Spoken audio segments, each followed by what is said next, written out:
Paano nagkaroon ng koneksyon sa mga McBride ang malaki at saradong training camp na ito sa Swallow County? Dahan-dahan bumukas ang camp gates at pumasok ang Patton sa loob. Lumabas sina Sam at Isabella sa kotse. Makikita ang troops sa field. Isang lalaking malaki ang katawan ang lumapit kasama ni Chelsea na nakasuot ng astig na uniform at merong beret sa may niyang buhok. Parang isa siyang pretty boy. Isabella. Masaya si Chelsea na makita si Isabella at patakbong lumapit. Bakit ka nandito? Tumikim si Sam at sinabing, nandito si Miss Taylor para mag-training. Nagulat si Chelsea at seryosong sinabi, nababaliw na ba si Mr. McBride?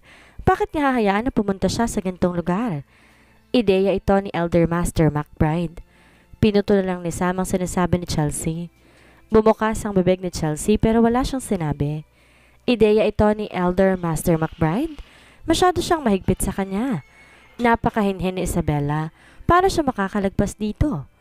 Oo nga pala, Isabella. Hinila niya ang lalaki sa tabi niya at ipinakilala ito.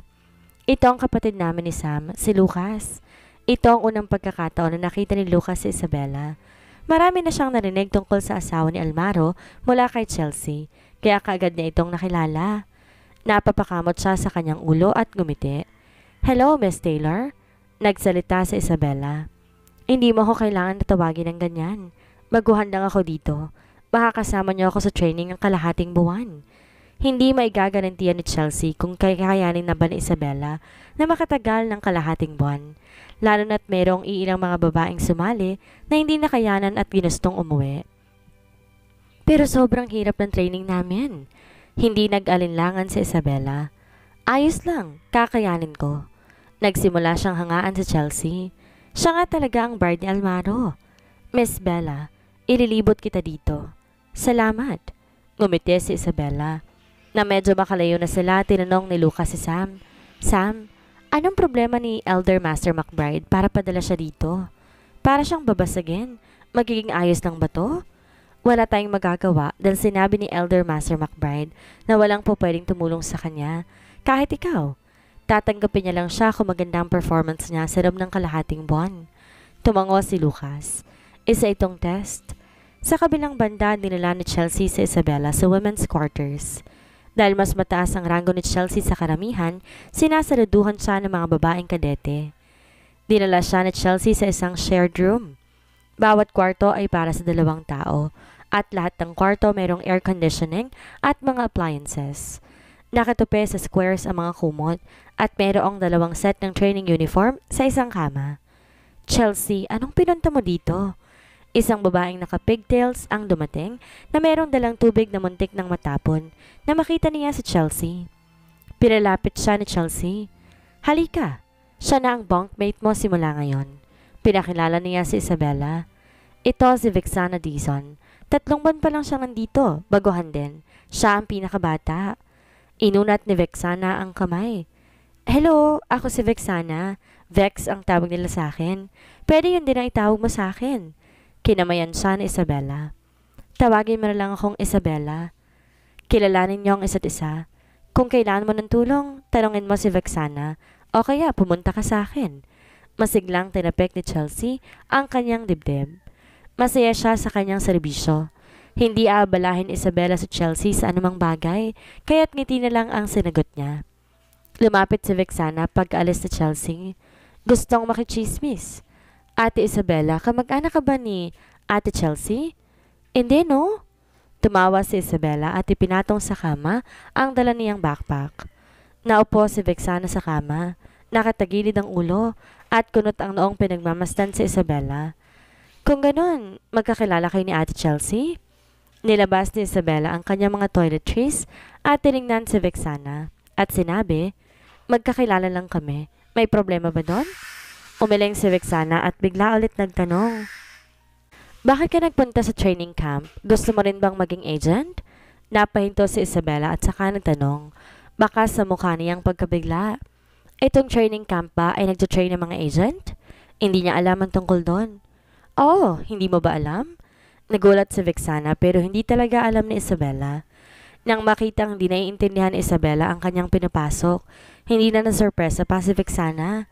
Normal lang na hindi mo alam, lalo na't privately owned ang training camp na ito at lahat strictly confidential. Ang mga gumagraduate dito nagiging top secret agent, world-class goons, personal bodyguards at iba pa.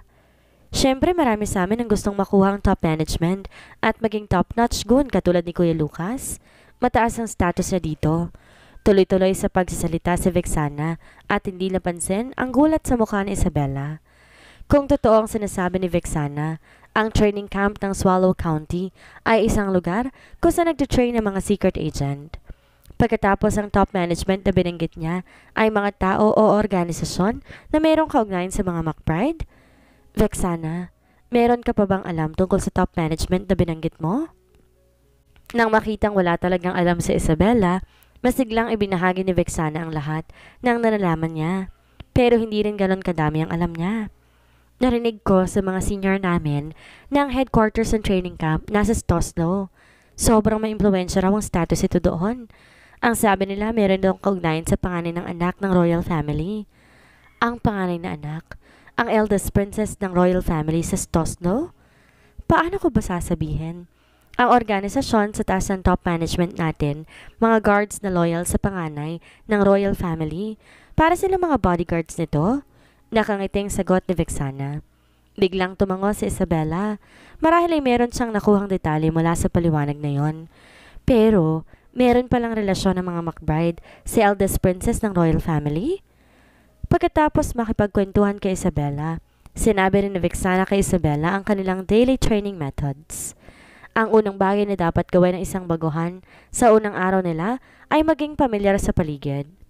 Kailangan nilang gumising ng alas 5 ng umaga, itupi ang kanilang kumot, maayos na maisuot ang kanilang military boots at magtipon-tipon sa labas sa pinakamabilis na oras.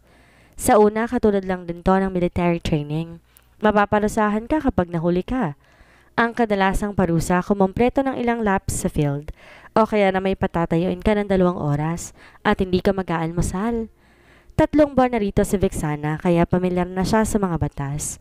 Pero hindi pa rin siya kapamilyar katulad ng mga seniors niya. Kaya naman nagtatanong pa rin siya sa kanyang mga senior kapag meron siyang hindi naiintindihan. Tinandaan naman ni Isabela ang lahat at nagtanong nang meron siyang maalala. Anong klaseng training ang kasama sa assessments? Nagpalumbaba si Vexana at nag-isip. Mga training na kasama? Merong literary exam, physical training at shooting classes. Ang pinakamataas na score sa bawat assessment, 60 points. Kailangan mo makakuha ng 120 points sa total sa 3 assessment para pumasa. Ano ititest nila sa literacy test at physical training? Ititest sa literary test ang language and business knowledge. Una sa lahat, kailangan mo maging magaling sa isang foreign language. Mixed martial arts at wrestling naman sa physical training. Pero kakarating mo lang dito, kaya hindi mo pa kailangan malaman yon. Maliban na lang kung gusto mo magpa-advance ng assessment. Pumikit ang mga mata ni Isabela. Meron palang 3 assessment at kalahating buwan lang ang meron ako. Ibig sabihin, kailangan ko mag-apply para sa assessment ngayong linggo. Kailangan kong makakuha ng magandang resulta sa loob ng kalahating buwan. 60 points ang pinakamataas na score sa isang assessment at kailangan ko lang makakuha ng standard score na 120 points para makapasa. Kinagabihan, sinama ni Vexana si Isabela sa dining hall para maghapunan. Public area ang dining hall at isang duplex. Sa unang tingin pa lang mas marami ng lalaki kaysa sa babae. Merong oras ng kain. Kapag nahuli ka, wala nang matitira sa'yo. Mukhang meron kang alaala sa rule na yan Inaasar siya ni Isabela. Napangiti na lang sa hiya si Vexana. Lumapit sina Isabela at Vexana sa pila para sa hapunan. Pero merong nabanggang paa si Isabela habang dumadaan sa gilid ng isang mesa. Kung hindi siya nasuporta ni Vexana, matutumba sana siya. Muntik nang matumba ang lalaking nakasandal sa upuan at nakatakip ng beret ang mukha. Inalis niya ang beret at pagalit na umupo ng diretsyo. Sino yon? Ang lakas ng loob mong banggain ng paa ko. Bulag ka ba? Nang makita ng lalaking isang mahinhin at magandang mukha, nilunok niya ang kanyang mura at nakatulalang binago ang kanyang tono. Oh, ayos lang, ayos lang. Ayaw din magsimula ng gulo na Isabela, kaya tumango na lang siya at umalis na sila ni Vexana para kumuha ng hapunan. Isa pang lalaki. Kinaway ng lalaki ang kamay sa harapan ng mata ng lalaki. Mr. Bolton, nakaalis na siya. Bumalik ka na sa sarili mo. Puwisit ka? Itinulak ni Florante ang kamay nito. Tinitigan ng mga taong nakapila. Ngumisi at sinabi sa sarili, kailan ba dumating ang isang goddess sa training camp? Ngayon ko lang siya nakita. Sobra na siyang naiinip sa Swallow County. Dalula siyang magandang makita na makatatanggal ng gutom niya. Pero ang mukha nito, napagtanto niyang po pwede na siyang makahanap ng kasiyahan habang nasa Swallow County. Bumalik na ang saya niya. Kinuha ni Vexana at Isabella ang kanilang hapunan. Naglakad papunta sa isang mesa sa gilid. Binulungan siya ni Vexana. Hey, lumayo ka dun sa taong nabangga mo kanina. Siya ang bully ng training camp. Lahat ng ordinaryong tao lumalayo sa kanya. Sobra ba siyang nakakatakot? Tanong ni Isabella. Hindi namin siya kayang banggain dahil sa background ng pamilya niya. Narito kami para mag-training, pero parang nasa bakasyon ng bastardong yon dahil hindi mo siya makikita sa kahit anong training. Ngumiti si Isabella. Hindi na nagsalita nang makita niyang pabulong na nagrereklamo si Vexana. Ang dahilan kaya siya nagpunta rito para sa assessment results at wala siyang pakialam sa ibang bagay na wala namang kinalaman sa kanya. Pero hindi pa nagtatagal simula nung matapos magsalita si Vexana, isang tao ang lumapit. Naupo, inayos ang bangs at ipinatong ang mga siko sa mesa para titigan si Isabella. Ang bago naming goddess. Interesado ka bang mas makilala natin ang isa't isa? Tiningnan siya ni Isabella. Tumaas ang mga sulok ng labi at bahagyang ngumiti. Hindi. Na-reject si Florante. Nag-ingay ang mga lalaki sa likod ni Florante. Nakuha nilang atensyon ng maraming tao. Tiningnan sila ng masama ni Florante. Anong ginagawa ng mga gagong to? Kahit na nabawasan siya ng prestige nang ma-reject siya, wala siyang pakialam sa reaksyon ni Isabella dahil sa ganda nito. Little goddess, hindi ako masamang tao. Kaya hayaan mong ipakilala ko muna ang sarili ko. Florante ang pangalan ko. Sabihin mo lang ang pangalan ko kapag nagka-problema ka. Walang maglalakas loob na apihin ka. Walang magawa si Isabella. Hindi na kailangan. Salamat. Kinakabahan at pinagpapawisan si Vexana habang pinagmamasdan si Isabella. Masyadong bastos pakinggan yon para sa bastardo. Kapag naubusan siya ng pasensya, kahit anong tingin niya rito walang bakas ng galit sa mukha ng bastardo. Bagkos, nakangititong nakatitig kay Isabella. Naningkit ang malafox na mga mata ni Florante. Sinusubukan mo bang makuha ang atensyon ko? Madalas kapag gustong makuha ng isang ordinaryong babae ang atensyon ko, iisipin kong mapagpanggap siya. Pero ayos lang kung gusto niyang gamitin ang method na to para makuha ang atensyon ko. Muntik nang maibuga ni Isabella ang sabaw sa bibig niya. Tumawa siya dahil sa galit at tiningnan si Florante. Little brother, masyado kang mayabang. Tumango ito. Alam ko, hindi nakapagsalita si Isabella. Merong biglang naisip si Florante at nilabas sa isang chocolate bar sa kanyang bulsa. Brand yan, galing sa Amplefort. Gusto mo bang subukan? Marahil sa takot at tanggihan ni Isabella ang alok niya, dinagdag niya. Maraming taong nakatingin. Sobrang nakakahiya na kapag tinanggihan mo ko ulit. Kunin mo na. Kinuha ni Florante ang kamay ni Isabella. Nilagay ang chocolate bar dito. Tumayo at bumalik sa mesa niya habang nasa bulsa ng pantalon ang kanyang mga kamay. Walang ideya si Isabella kung anong nangyari. Isang babaeng nakaupo sa kalapit na mesa ang nakatingin sa mesa ni Isabella. Isang babaeng mayroong mahaba at itim na buhok at isang pearl hairpin ang marahas na tinusok ang kanyang kutsara sa pagkain sa kanyang plato. Nagsalita ang babaeng maikli ang buhok. Bakit ginawa ni Mr. Bolton? Si Sis Laureana ang nagbigay sa kanya ng chocolate na yun. Binigay ni Mr. Bolton ang chocolate bar na binigay sa kanya ni Laureana sa ibang babae. Bumalik sina Isabella at Vexana sa kanilang kwarto. Hindi ko inaasahan na ibibigay ni Mr. Bolton sa iyo yung chocolate. Sobrang mahal ng chocolate sa brand na to, sabi ni Vexana at saka tinignan si Isabella. Sis Isabella, gusto ka ba niya? Huwag mong simulan. Nandito lang ako ng kalahating buwan. Ayoko magkaroon ng kahit anong kaugnayan sa kanya. Kalahating buwan ka lang magte-train dito? Nagtaka si Vexana. Hindi ba't gusto niyang maging agent? Tumango si Isabella. Oo, 2 linggo lang ang training ko. Kinabukasan, katulad ng ibang trainees, nagising si Isabella ng alas 5 ng umaga. Marahil dahil sa panahon, medyo madilim ang langit at tumaambon ng kaunti. Hindi mauurong ang training kahit na umuulan.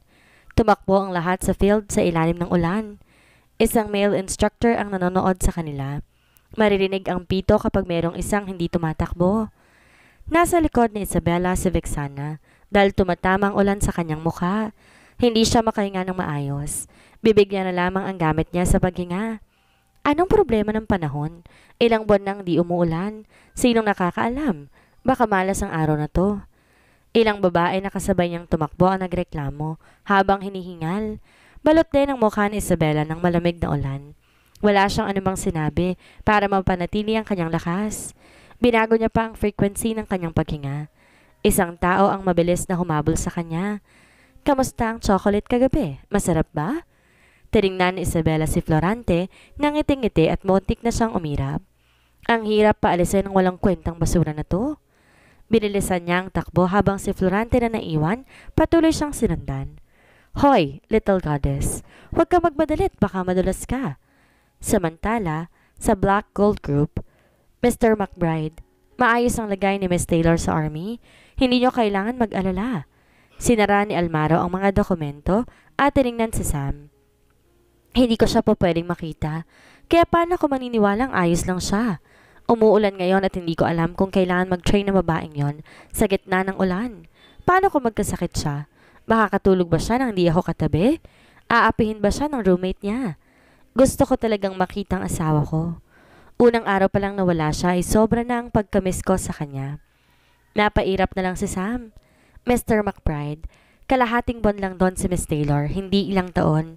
Hindi ba mababaliw si Mr. McBride kung kailangan manatili ni Miss Taylor ng ilang taon doon? Mayroong katok sa pinto ng opisina at pumasok si Rosita. Nakangiti siyang pumasok. Almaro, babiyahe si Lolo pabalik sa McBride Family Estate at wala din si Miss Taylor. Sa akin niya pinagkatiwalang pagsundo sa mga bata ngayong gabi. Bahagyang kumunot ang noo ni Almaro. Hindi gusto ng tatlong bata si Rosita. Siguradong magrereklamo sila kung siya ang susundo sa kanila. Sumagot siya. Hindi na kailangan. Susunduin ko sila ngayong gabi at pupunta kami sa Taylor Manor. Pinangako niya kay Isabelang dadalhin niya mga bata para bisitahin si Sandro kapag mayroon siyang oras. Hindi nagbagong ekspresyon ni Rosita nang tanggihan ni Almaro ang alok niya. Kung ganon, mauuna na ako. Nang tumalikod siya, naglaho ang ngiti sa mga labi niya at nagdilim ang kanyang mukha. Nang sumakay siya sa elevator, nilabas niya ang kanyang cellphone at merong tinawagan. Laurie, nasa training camp ka pa rin ba? Oo, nakabalik na ako. Bibisitahin kita dyan sa training camp bukas. Kinabukasan, naglalakad si Vexana at Isabela sa field. Sisimulan na natin ang field training bukas. Sis Isabela, napag-isipan mo na ba kung sinong gusto mong makasama sa team? Hindi. Tingnan na lang natin kung anong arrangement ng instructor. Sa field training, ipapadala mga trainees sa isang concentration camp sa kabundukan at kailangan nilang maghanap ng partner. Walang pakialam si Isabela kung sinong makakasama niya. Gusto niya lang makompleto ang task. Naglalakad sina Isabela at Vexana papunta sa ground floor ng kwarto nila nang meron silang makitang pamilyar na mukha. Walang iba kundi si Rosita. Miss Taylor, what a coincidence! Wala ka bang naging problema sa training camp sa nakalipas sa 2 araw? Mayroong maliit na ngiti sa mukha ni Rosita. Hindi kilala ni Vexana si Rosita pero nagagandahan siya rito, kaya't ilang beses niya itong tiningnan. Agresibo ang ganda ng babaeng ito. Siyempre, hindi rin naman mahuhuli sa ganda si Sis Isabela. Mas elegante at intelektual lang ang ganda niya.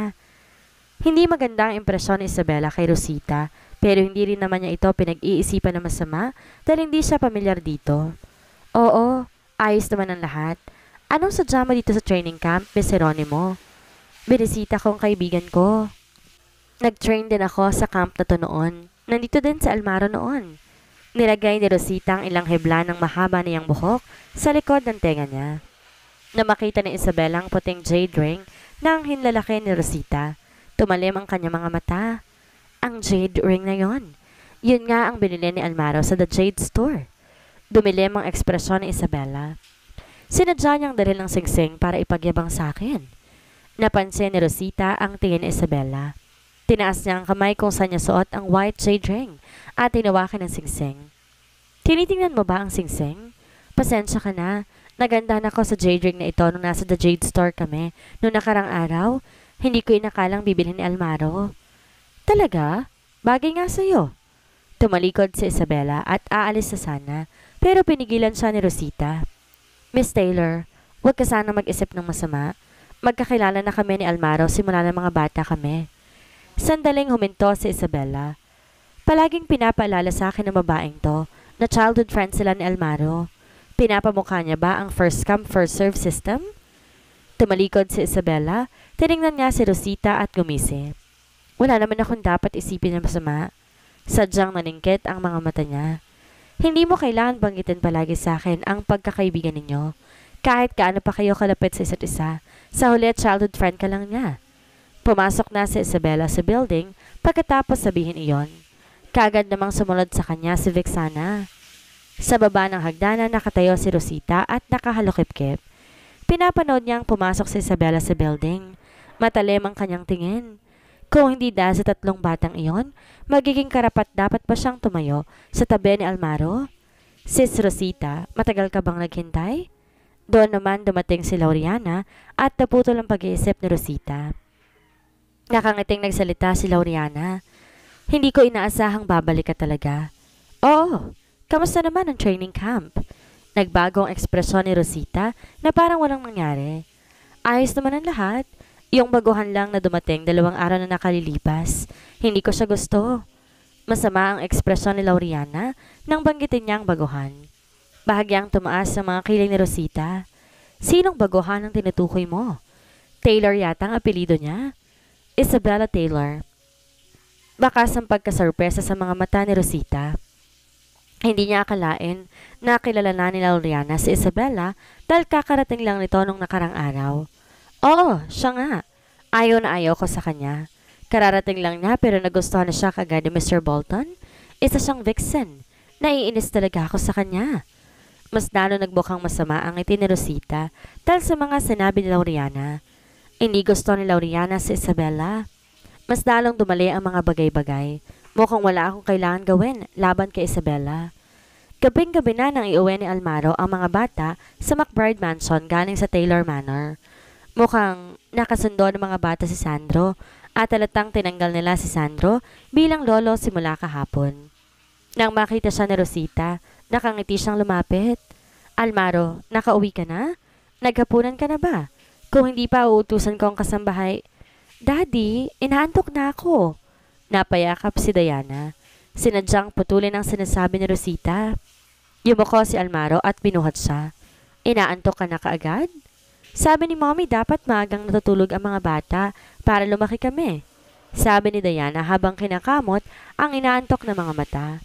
Ang totoo hindi talaga siya inaantok. Gusto niya lang dumikit sa tatay niya. Pinulupot ni Diana ang mga braso sa leeg ni Almaro at malambing na nagtanong, Daddy, pwede mo ba ako basahan ng bedtime story? Napangiti si Almaro. Okay, babasahan ka ng story ni Daddy. Nagpalitan ng tingin sina Asher at Theodore at tumakbo paakyat ng hagdan. Oras na para sa bedtime story. Maigpit na nakakuyom ang mga kamay ni Rosita na naiwan sa kanyang kinatatayuan. Hindi siya pinansin ni Almaro. 3 maliliit na hadlang lang yon. Meron pa rin akong pagkakataon na manalo basta't natutuwa sa akin si Lolo. Para naman kay Isabela, hindi naman ako natatakot sa kanya. Pagkatapos patulugin ni Almaro ang 3 paslit, lumabas siya sa kwarto ng mga bata at nakita si Rosita na naglalakad palapit sa kanya, dala ang brocade box ng The Jade Store. Almaro, dumating na ang singsing na binili mo sa The Jade Store. Natakot ako na baka mawala ito kapag iniwan sa office mo, kaya dinala ko na dito. Kinuha ni Almaro ang brocade box at marahang sinabi, Salamat. Kinuha niya ang brocade box at bumalik sa kwarto. Yumuko si Rosita at gumisi. Walang nakapansin sa madilim niyang tingin. Kinabukasan hindi pa rin nawawala ang hamog sa kabundukan. At 10:00 na ng umaga nagsimulang pumasok ang mga kadete sa kabundukan sa utos ng mga instructor. Lahat ay mayroong karga sa kanilang mga likuran na bagaheng ilang kilo ang bigat. Sunod-sunod silang pumasok sa kabundukan, suot ang kanilang mountaineering suit. Nakasquat sa lupa si Isabella, inaayos ang kanyang bag, nang lapitan siya ng isang babaeng naka-ponytail. Excuse me, iba ang kasama ng teammates ko ngayong araw. Kung hindi ka pa nakakahanap ng partner, pwede ba tayo na lang dalawa? Tiningnan siya ni Isabella at nang maisip na wala pa siyang nahahanap na teammate, umango siya. Sige pa, mabuti naman. Ngumiti si Lauriana at sinabi sa instructor, Sir, wala pang na-assign sa amin. Pwede ba kaming bumuo ng team? Tumango ang training instructor. Naglakad si Lauriana papasok sa kabundukan kasama ni Isabella. Tiningnan niya ito. Ikaw si Isabella, tama? Ako si Lauriana. 1 taon na ako nasa camp. Nice to meet you. Magalang nang umiti pabalik si Isabella. Nagtanong si Lauriana, Nag-volunteer ka bang pumunta sa training camp? Hindi ko tinanggi ni Isabella at gumiti na lamang. Nandito ako para sa isang test. Oh! Tumango si Lauriana. Tinignan siya at hindi na nagsalita pa. Napapalibutan sila ng mga puno sa loob ng kakahuyan at mahirap nang makita ang daan. Ang mga baguhan meron dapat kasamang veteran mula sa camp, kaya naman kasama niya sa team si Lauriana. Wala siyang anumang pagdududa. Gaano kalayo ang camp? Napalingani nga si Isabella. Hindi niya mapigilang maramdaman na mas lalo silang napapalayo. Nasa likod niya si Lauriana at umiwas na ng tingin nang magtanong siya. Sumagot ito. Hindi na malayo, mga 10 minuto. Hindi na yon inisip pa ni Isabella. Pero pagkatapos ng 10 minuto, umiikot pa rin sila sa kagubatan at wala pa siyang nakikitang campground. Nagsimula nang magduda si Isabella. Tama bang tinaraanan natin? Nang tumalikod si Isabella, wala na si Lauriana. Huminto si Isabella at nagpalingalinga. Lauriana? Bukod sa mga huli ng ibon at mga insekto, wala nang sumagot sa kanya. Pinagmasdan ni Isabella ang paligid niya at kumunot ang noo. Kung 1 taon na nasa camp si Lauriana, alam na niya dapat ang daan papunta sa camp. Maliban na lang kung sinadya niya itong gawin. Pero wala namang atraso si Isabella kay Lauriana. Hindi na mahalaga kung sinadya ito ni Lauriana o nawawala lamang ito. Kailangan siyang hanapin ni Lauriana. Sa campground. Nag-roll call ang training instructor at napagtantong 2 tao ang nawawala. Kumunot ang noo niya tiningnan ng mga taong naroon. Merong 2 nawawala, sir.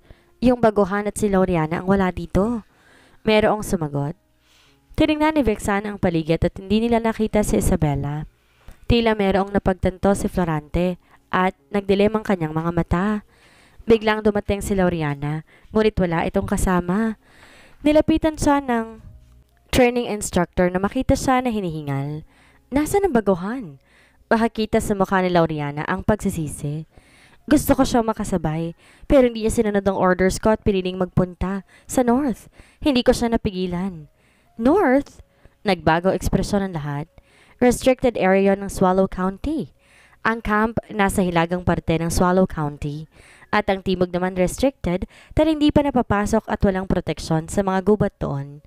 Doon lumalabas sa mababangis na hayop. Mga taong gusto lang mamatay ang pupunta doon. Nilapitan ni Florante si Lauriana. Huwag kang magbiro. Bakit hindi susundin na isang baguhang katulad niya ang utos mo? Siguro iniwan mo siya doon. Nagulat si Lauriana sa pangbibintang sa kanya ni Florante dahil sa isang baguhan.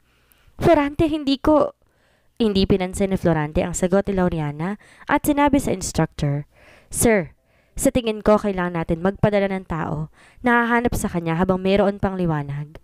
Magiging mahirap pa pag sumapit ng gabi. Kahit na hindi natutuwa ang training instructor, alam niyang ayaw namang maging responsable kapag pumasok ang isang baguhan sa restricted zone. Kinuha niyang walkie-talkie. Kinausap ang mga tao sa main camp. Magpadala kayo ng search party. Oo, mayroong pumasok sa restricted zone at kailangan ma-rescue. Ano ang mangyayari kay Isabella? Ngayong nagsisimula pa lamang ang araw niya sa camp ay may kontrabida na kagad sa buhay niya. Magawa kayang makaligtas ni Isabella sa restricted area na pinag-iwanan sa kanya ni Lauriana? Yan ang ating aalamin sa susunod nating kabanata.